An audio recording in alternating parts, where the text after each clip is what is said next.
దీనిపై నాటి కాంగ్రెస్ పార్టీ అవహేళన చేసింది. ఆ తర్వాత డ్రిప్ ఇరిగేషన్ పై జాతీయ స్థాయిలో వేసిన టాస్క్ ఫోర్స్ కు ఆయనే నేతృత్వం వహించారు.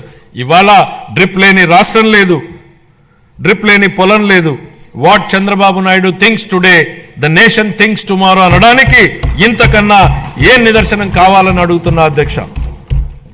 ఇలాంటి డ్రిప్ ఇరిగేషన్ ను గత ప్రభుత్వం పూర్తిగా నిర్లక్ష్యం చేసింది. కేంద్ర ప్రభుత్వం డ్రిప్ ఇరిగేషన్ పథకం కోసం విడుదల చేసిన 616 కోట్ల రూపాయలను దారి మళ్లించింది.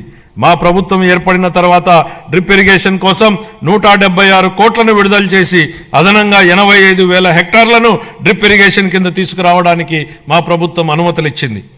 జీవితంలో ఒక్కసారైనా డాక్టర్, లాయర్, పోలీసు మరియు బోధకుడు అవసరమని చెప్తా ఉంటారు.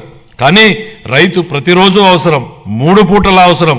కాబట్టి అలాంటి అన్నదాతకు ప్రగాఢ కృతజ్ఞతా భావంతో మేము మరో సూపర్ 6 హామీని నెరవేర్చడానికి సిద్ధమవుతున్నామని తెలియజేయడానికి ఎంతో సంతోషంగా ఉంది.